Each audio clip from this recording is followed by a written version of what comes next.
Assalamualaikum warahmatullahi wabarakatuh. Perkenalkan, nama saya Ahmad Fikri Naufal Akbar dengan NIM 240406744156 dari kelas 2024D.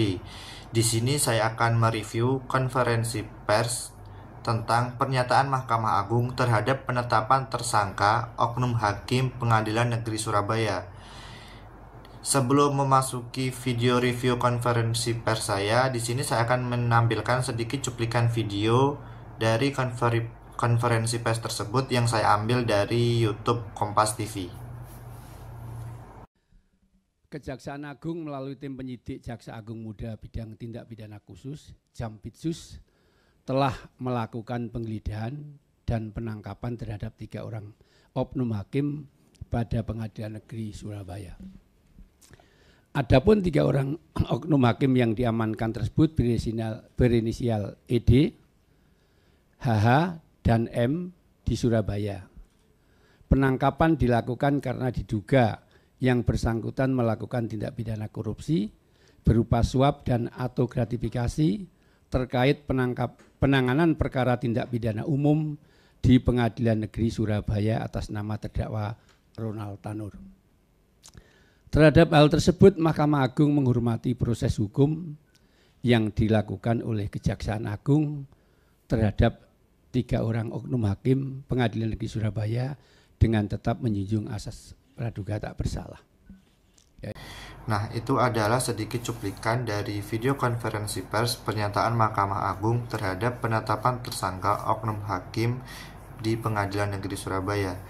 Dari video konferensi pers tersebut dapat diambil beberapa informasi yang sesuai dengan konsep 5W1H.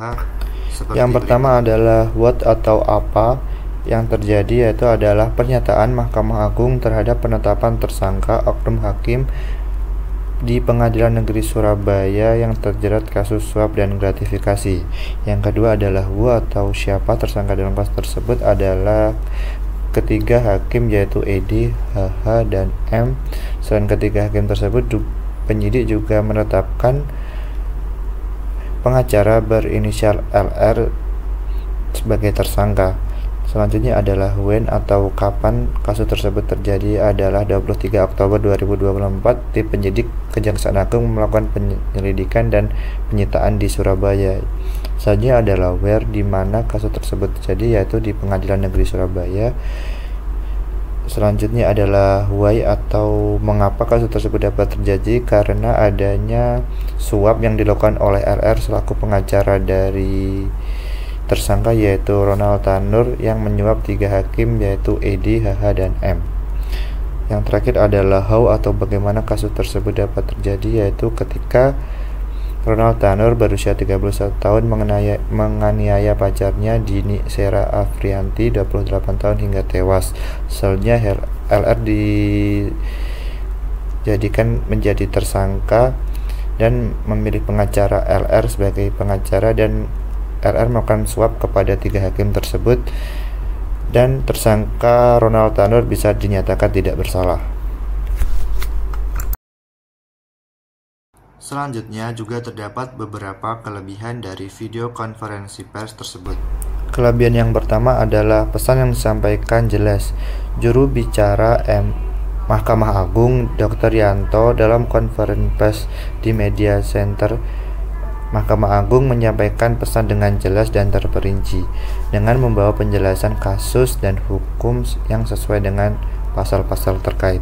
Yang kedua, adanya alur yang teratur, dimulai dari penjelasan kasus oleh juru bicara Mahkamah Agung Yang Mulia Dr. Yanto, dan dilanjutkan sesi tanya jawab oleh wartawan yang membuat penonton dapat memahami kasus tersebut dengan mudah.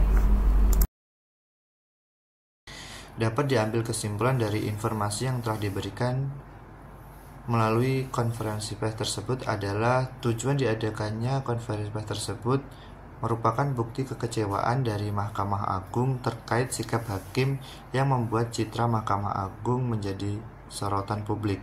Hal tersebut ditujukan dengan pernyataan Dr. Yanto sebagai juru bicara Mahkamah Agung yang berkata, peristiwa ini telah mencederai kebahagiaan dan rasa syukur terhadap rekan-rekan hakim seluruh Indonesia.